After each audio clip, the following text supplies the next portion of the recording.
سلام، به این ویدیو خیلی خوش اومدین.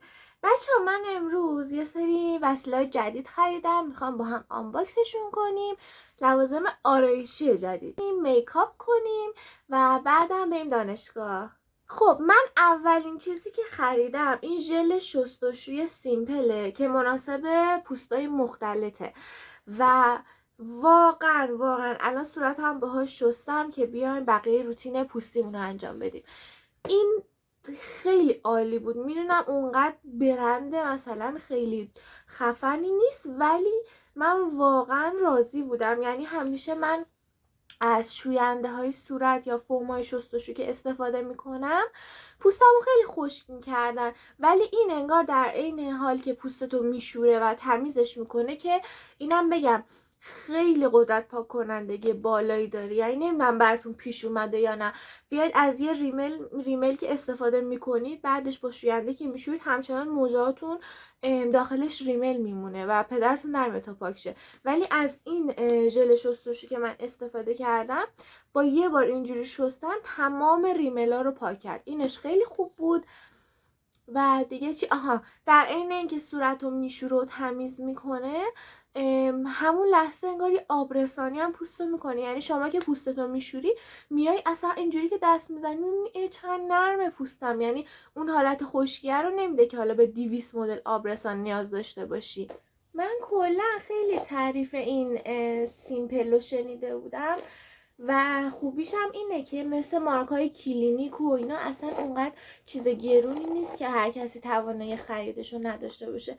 به نظرم در عین حال اقتصادی بودنش واقعا خیلی اون نیازها رو برطرف میکنه با اینکه واقعا قیمت پایینی داره.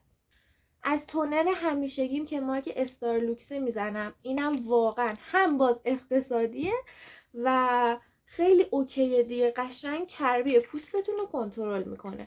من یه چیزی خریدم، نباید میخریدم ولی خریدم. از این کشای لیفت نمیدونم، تا حالا امتحانشون نکردم. یکی از دوستان میزد میگفت خیلی خوبه، ولی من خیلی تو این پیجا دیدم که این دکترای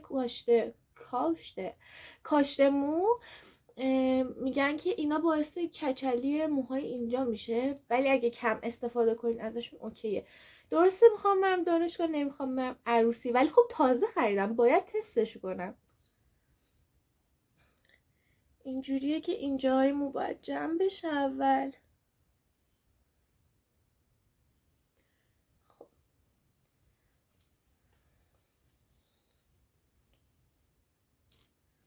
این یه تیکه رو گیره میزنم، از اونجایی که میخوام لیفت بشه میکشم و قفلش میکنم. خب ببینیم چطوره. میکشه قشنگا، میبینید؟ فکر کنم دیگه این کشه لیفت رو همتون تست کرده باشین. و همیشه آخرین نفریم که هر چیزی رو میخرم. کلم. خب حس میکنم کلم چیه؟ خیلی سفته، ولی چشامو کشید. گوشه چشمام ببینید. نه آقا نمیدونم، به نظر من اونقدر که ولی میگن لیف نمیکنه، چشم هنوز جا داره اینجوریشه. نمیدونم، شما تو کامنت ها به هم بگین اگه تجربهشو دارین. محصول بعدی که خریدم این آبرسان سیمپله که بازم مناسب پوستای مختلطه. باید نسبت به پوستتون ببینید چی اوکی تره براش دیگه. من پوستم اینجوریه که اینجاهاش خیلی خشک میشه، بقیه جاهاش هم یه حالت چرب داره، بعضی وقت خشک میشه و به این پوست میگن مختلط فکر کنم دیگه. خلاصه ببینیم چطوره. خیلی بر پایه آبه و این خیلی خوبه. آقا آبرسان باید بر پایه آب باشه دیگه. این آبرسانه که حالت کریمی دارن و اصلا نمیفهمم. پوست آدم رو برمیدارن بدتر از این مرطوب کننده انقدر چرب میکنن که آدم میگه دیگه قشنگ جوش میزنه. میدونید خب پوستی ها چرب شه وای چقدر سبکه. خیلی خوبه. عطر خاصی هم نداره، یکم بو سبزی میده. نمیدونم، این که عطر نیست به نظرم چیز خوبیه، چون تا اونجایی که میدونم محصولات عطری اصولا شیمیایی میشن. بعدی که خریدم این ژل ابروه، اینو تست کردم قشنگ معلومه، از مورلنلی. آقا من رفتم لنسی بخرم، آقای گفت از لنسی بهتر این مورلیه و سفورا، که گفتم هر کدوم خوبه بهم بدین. اینو بهم دادن، یه بار تستش کردم خیلی خوب بود، الان باز با هم تستش میکنیم. از اینجاش هم از اینایی داره که بس بهتون نشون بدم، اینجوری اضافه چیزو میگیره. حالا من باز یکم میگیرم.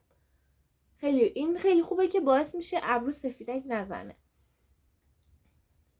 ببینیم چطوره. یا امام زمان، لیفت و نگاه.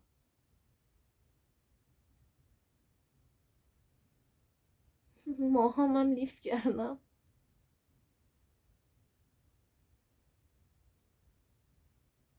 شما صحبتی دارید، من که ندارم. کتلت کرده ابروهامو. نگاه کنید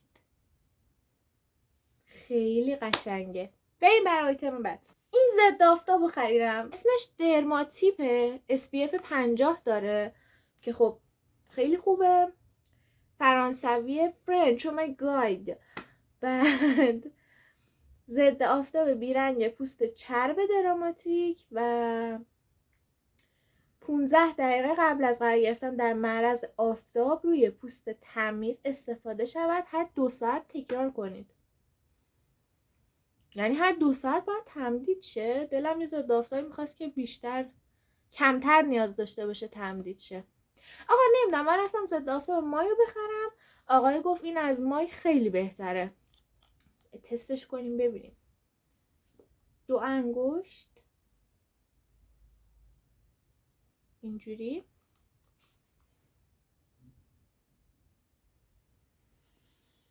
خیلی عطریه خیلی، ولی انگار یه لایه محافظی داره میاره رو پوستم. من بچه ها همیشه از اول روتین پوستیمو داشتم همیشه، ولی از وقتی که ضد آفتاب بهش استفاده کردم، ضد آفتاب بهش اضافه کردم، اصلا خیلی نزدیک تر شد به اون پوستی که همیشه از روتینم میخواستم. میدونید چی میگم؟ چه یه حالت یه دستی میکنه پوستو. من پرایمر خریدم یا ضد آفتاب؟ خیلی رو پوست خوشگله، دروغ نمیگم بهتون، یکم احساس سنگینی داره. البته خب همین الان زدمش، باید ببینم تا آخر میکاپ چجوری میشه. آیتم بعدی که خریدم این CC کرمای فارماسی هن که اونقدر تا اونجا که میدونم کاور بالایی نداره. من خودم به شخصه آدم نیستم که کرم پودر استفاده کنم، اصلا دنبال این نیستم که یه چیزی خیلی بخواد کاور داشته باشه، یا نمیگم پوستم خوبه، نه، میبینید جای جوش و لک و اینا دارم، ولی اون کاور و اون حسه رو نمیدونم چرا دوست ندارم. به خاطر همین شنیدم این خیلی خوبه، برای پوستم مفیده. و اون روز مرزیه، یکی از این یوتیوبرست که خب خیلی معرفت که همتون میشناسین، دیدم میگفت این CC کرم فارماسی از دست من نمیفته، انقدر خوبه، بریم تستش کنیم ببینیم چجوریه. آره بچه، کاور زد بالایی نداره، چقدرم سبکه، ولی حس میکنم دقیقا همون چیزیه که من میخوام. دنبال زیاد زدم، دنبال کاور نیستم، ولی میخوام پوستم یه دست بشه. انقدرم سباکیه، یعنی از اون ضد آفتاب بیرنگی که من زیر این زدم هم سباکتره. این از فینیشش روی پوست من. این وسط بگم این مام قارچی از داوم گرفتم، 2 روز دارم ازش استفاده میکنم، خداست. یعنی بگم شاید 12 ساعت هست، قشنگ نگه میداره و بوی حموم و تمیزی و اینا رو میده. خب برای کانسیلرم میخوام از کانسیلر شیگرم استفاده کنم. اول با انگشتم، شایدم کلا با انگشتم، آخه من نمیدونم، خیلی با انگشت بازم کاور بهتری میده. فینیش کانسیلر.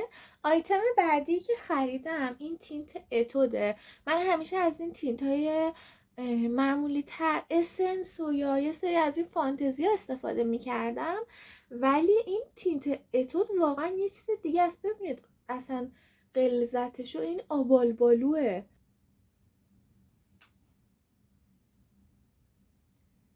اصلا لک ننداخت. میریم الان سراغ پودر فیکس که پودر فیکس مورد علاقه من پودر فیکس صورتی شیگلمه. پافم نیست، در نتیجه با همین بیوتی بلندرم میزنم. من اصولا با سایه خط چشم مشکی میکشم، الان میخوام خط چشم قهوه‌ای بکشم از این رنگ همیشگی. یکم با این ترکیبش میکنم. اینم از این ریمل اسنس محبوب دلها. آخرم از همون تینت اتود عزیزم که واقعا دوستش داشتم به لبان میزنم.